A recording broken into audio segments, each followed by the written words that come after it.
दोस्तों, आज की इस क्लास में सीटेट प्राथमिक स्तर के लिए मैथ पेडागोजी के 30 महत्वपूर्ण प्रश्न देखेंगे।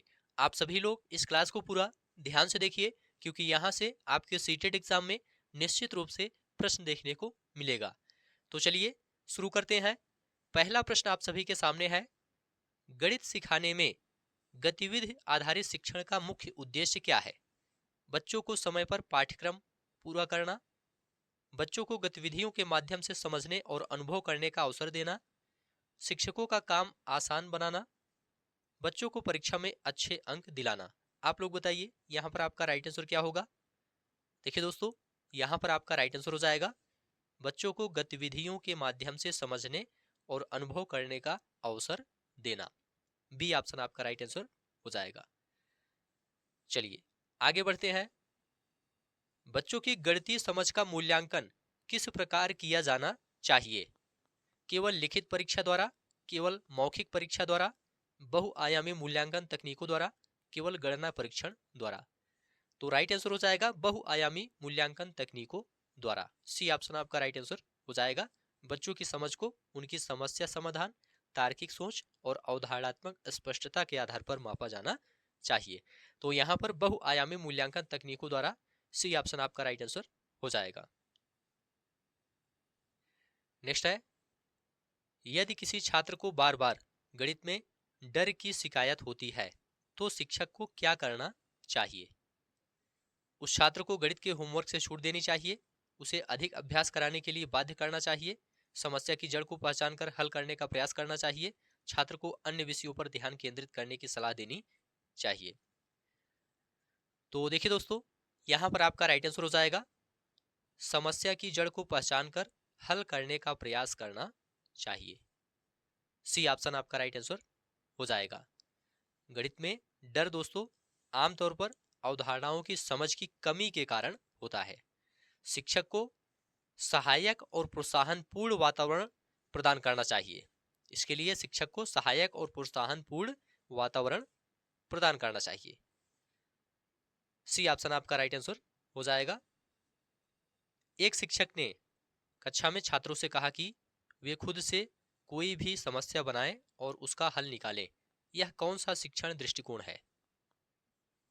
खोजपरक शिक्षण, प्रत्यक्ष शिक्षण, अनुकरण आधारित शिक्षण, पारंपरिक शिक्षण। तो राइट आंसर हो जाएगा खोजपरक शिक्षण। खोजपरक शिक्षण छात्रों को स्वतंत्र रूप से समस्याओं को हल करने और नई खोज करने के लिए प्रेरित करता है। तो ए ऑप्शन आपका राइट आंसर हो जाएगा। सभी प्रश्न ध्यान से देखते हुए चलिए। गणितीय अवधारणाओं को सरल और रुचिकर बनाने के लिए कौन सा उपकरण सबसे प्रभावी है? किताबें, चार्ट और पोस्टर, मैनिपुलेटिव और वस्तुएं, बोर्ड और चाक। यहाँ पर आपका राइट आंसर हो जाएगा मैनिपुलेटिव और वस्तुएं। सी ऑप्शन आपका राइट आंसर हो जाएगा। मैनिपुलेटिव वस्तुओं का उपयोग करने से बच्चे अवधारणाओं को अधिक स्पष्ट और अस्थायी रूप से समझ सकते हैं। तो सी ऑप्शन आपका राइट आंसर हो जाएगा। नेक्स्ट है, गणित में त्रुटियां करने वाले छात्रों की मदद के लिए सबसे प्रभावी विधि कौन सी है? छात्रों को बार बार वही कार्य दोहराने देना, छात्रों की त्रुटियों का विश्लेषण करना और उन्हें ठीक करना, छात्रों को त्रुटियों के लिए दंडित करना, कठिन समस्याओं को आसान बनाना। तो राइट आंसर हो जाएगा छात्रों की त्रुटियों का विश्लेषण करना और उन्हें ठीक करना। बी ऑप्शन आपका राइट आंसर हो जाएगा। ठीक है, गणित में त्रुटियां करने वाले छात्रों की मदद के लिए सबसे प्रभावी विधि कौन सी है? छात्रों की त्रुटियों का विश्लेषण करना और उन्हें ठीक करना। गणित के शिक्षण में अनुबंधित सीखने का उद्देश्य क्या है? स्कैफोल्डिंग का उद्देश्य क्या है? बच्चों को स्वायत्तता देना, बच्चों को स्वयं सीखने के लिए प्रेरित करना, बच्चों को जटिल अवधारणाओं तक पहुंचने में मदद करना, बच्चों को अधिक व्यस्त रखना। तो राइट आंसर हो जाएगा बच्चों को जटिल अवधारणाओं तक पहुंचने में मदद करना। सी ऑप्शन आपका राइट आंसर हो जाएगा। ठीक है, अनुबंधित सीखने में शिक्षक शुरुआती मदद देते हैं और धीरे धीरे इसे कम करते हैं ताकि बच्चे स्वतंत्र रूप से सीख सकें।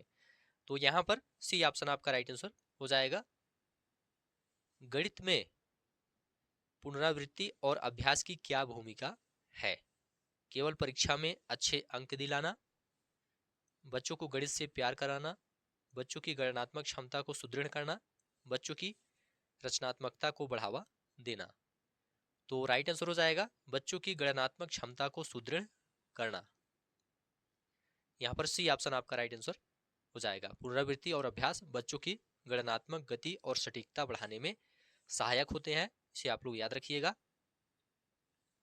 गणितीय समस्याओं को हल करने में बच्चे के संज्ञानात्मक स्तर का आकलन कैसे किया जा सकता है?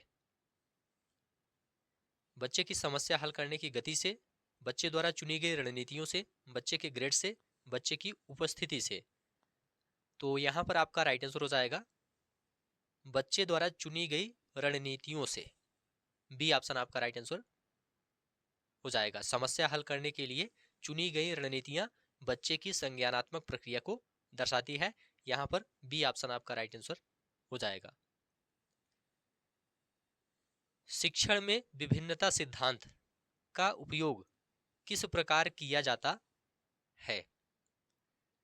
ऑप्शन है केवल एक ही विधि का पालन करने के लिए, पाठ्यक्रम को जल्दी समाप्त करने के लिए, बच्चों को विभिन्न दृष्टिकोणों से सिखाने के लिए, गणित में मानक तकनीकों पर ध्यान केंद्रित करने के लिए।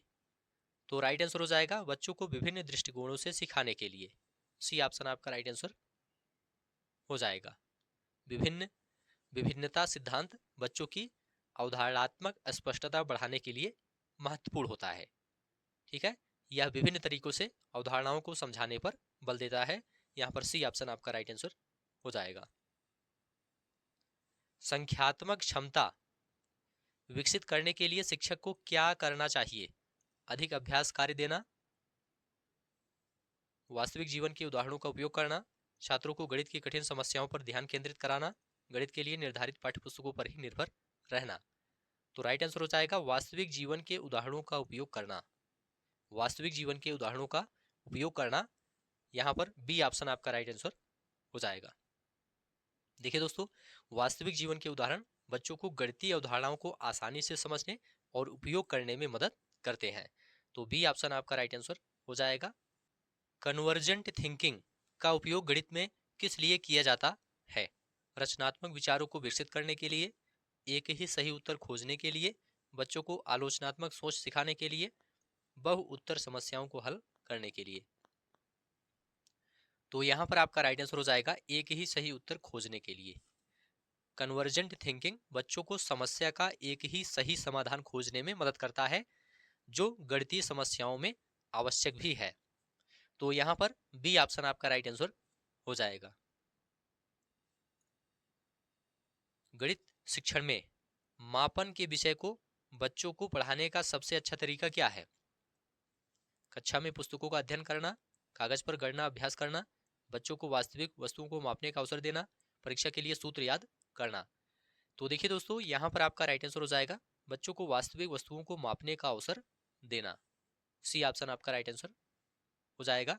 वास्तविक वस्तुओं के मापन से बच्चे व्यवहारिक अनुभव प्राप्त करते हैं और बेहतर समझ विकसित करते हैं। तो सी ऑप्शन आपका राइट आंसर हो जाएगा।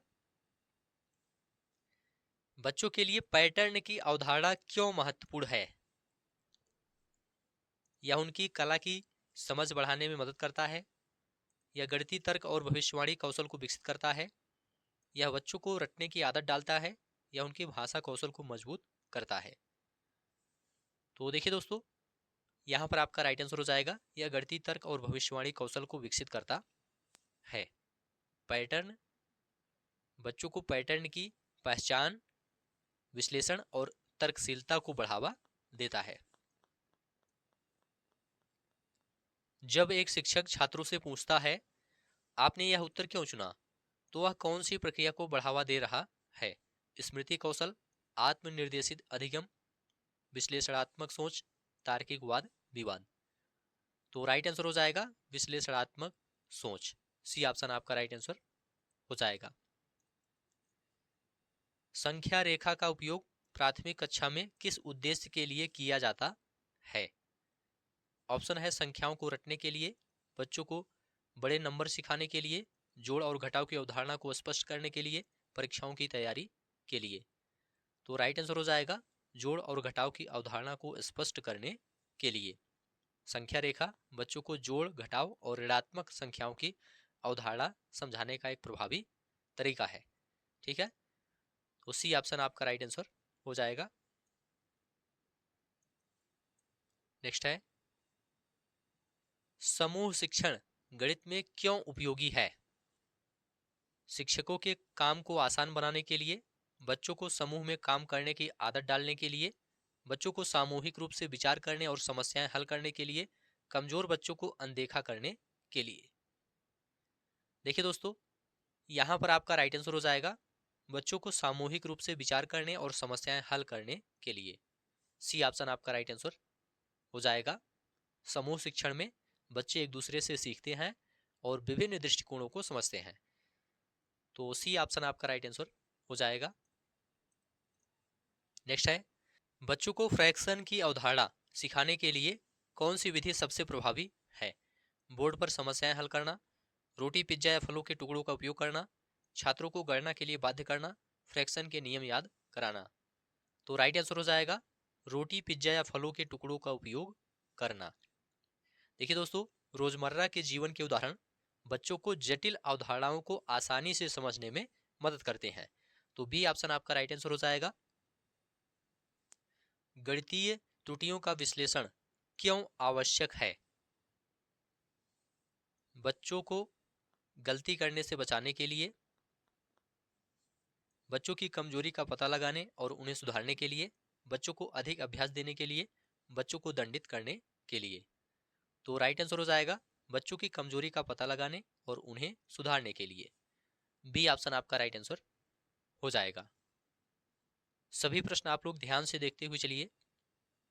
एक शिक्षक ने समस्या आधारित अधिगम अपनाया, इसका उद्देश्य क्या है?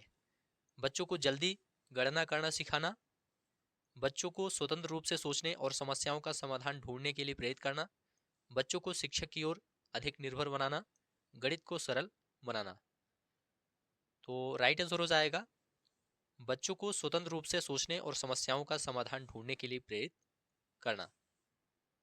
बी ऑप्शन आपका राइट आंसर हो जाएगा।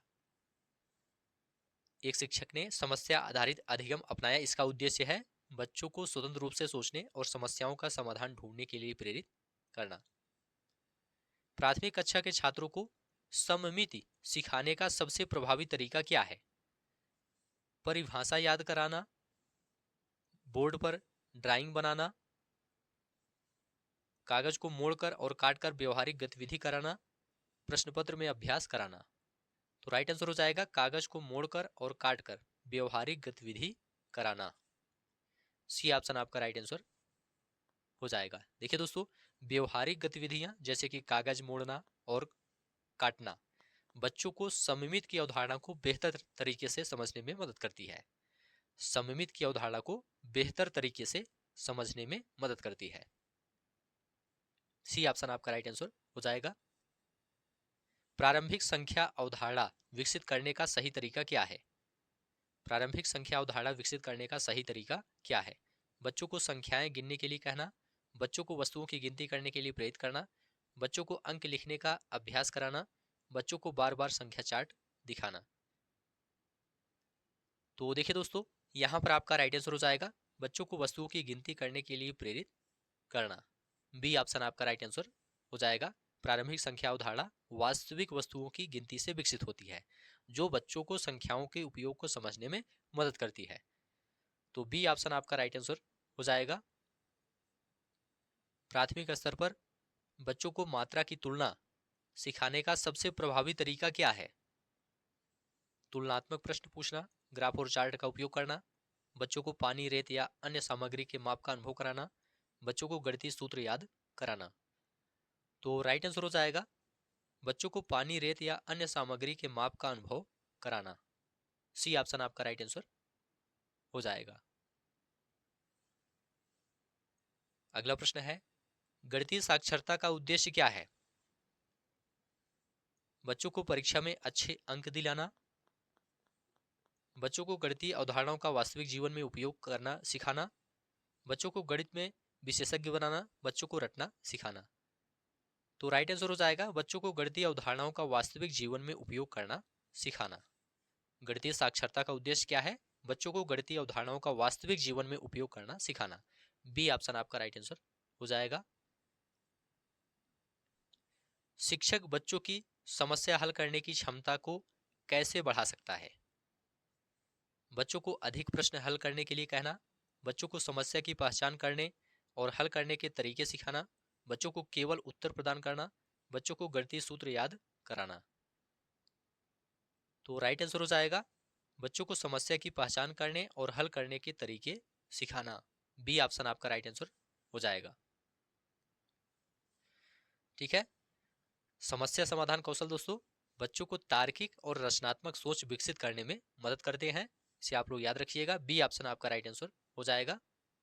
बच्चों को गणित पढ़ाने के दौरान प्रश्न पूछने का मुख्य उद्देश्य क्या है? बच्चों की समझ की गहराई का पता लगाना, बच्चों को अधिक उत्तर देने के लिए बाध्य करना, बच्चों को सतर्क रखना, पाठ जल्दी समाप्त करना। देखिए दोस्तों, यहाँ पर आपका राइट आंसर हो जाएगा बच्चों की समझ की गहराई का पता लगाना। यहाँ पर ए ऑप्शन आपका राइट आंसर हो जाएगा। बच्चों को गणित पढ़ाने के दौरान प्रश्न पूछने का मुख्य उद्देश्य क्या है? बच्चों की समझ की गहराई का पता लगाना। कॉन्टेक्स्ट आधारित शिक्षण का उपयोग क्यों किया जाता है? पाठ को रोचक बनाने के लिए, वास्तविक जीवन की समस्याओं से जोड़ने के लिए, बच्चों को अधिक अभ्यास कराने के लिए, बच्चों को व्यस्त रखने के लिए। तो राइट आंसर हो जाएगा वास्तविक जीवन की समस्याओं से जोड़ने के लिए। कॉन्टेक्स्ट आधारित शिक्षण बच्चों को वास्तविक जीवन के अनुभवों और समस्याओं से जोड़ने में मदद करता है। तो बी ऑप्शन आपका राइट आंसर हो जाएगा। प्राथमिक कक्षाओं में संज्ञानात्मक संघर्ष का उद्देश्य क्या है? बच्चों को भ्रमित करना, बच्चों की पहले से मौजूद गलत धारणाओं को चुनौती देना, बच्चों को कम अंक देना, बच्चों को प्रतिस्पर्धा में शामिल करना। तो राइट आंसर हो जाएगा बच्चों की पहले से मौजूद गलत धारणाओं को चुनौती देना। संज्ञानात्मक संघर्ष बच्चों को अपनी धारणाओं पर पुनर्विचार करने और सही उत्तर खोजने के लिए प्रेरित करता है। तो बी ऑप्शन आपका राइट आंसर हो जाएगा। खोज आधारित शिक्षण में शिक्षक की भूमिका क्या होती है? बच्चों को समाधान देने की, बच्चों को सही उत्तर की ओर मार्गदर्शन करने की, बच्चों को समस्याओं को हल करने के लिए स्वतंत्र छोड़ने की, बच्चों को केवल पाठ्यपुस्तक तक सीमित रखने की। तो राइट आंसर हो जाएगा बच्चों को सही उत्तर की ओर मार्गदर्शन करने की। बी ऑप्शन आपका राइट आंसर हो जाएगा। खोज आधारित शिक्षण में शिक्षक बच्चों को सही दिशा में मार्गदर्शन करते हुए उनकी स्वतंत्र खोज को बढ़ावा देता है। तो यहाँ पर बी ऑप्शन आपका राइट आंसर हो जाएगा। बच्चों में मूलभूत गणितीय दक्षता विकसित करने के लिए कौन सा दृष्टिकोण सबसे उपयुक्त है? पारंपरिक रटने की विधि, खेल और गतिविधियों के माध्यम से सिखाना, केवल लिखित परीक्षा देना, बच्चों को कठिन समस्याओं पर काम कराना। तो देखिए दोस्तों, यहाँ पर आपका राइट आंसर हो जाएगा खेल और गतिविधियों के माध्यम से सिखाना। खेल और गतिविधियों का उपयोग दोस्तों बच्चों में मूलभूत गणितीय दक्षता को विकसित करने का सबसे प्रभावी तरीका है। तो बी ऑप्शन आपका राइट आंसर हो जाएगा। तो ठीक है दोस्तों, आज की इस क्लास को यहीं पर समाप्त करते हैं।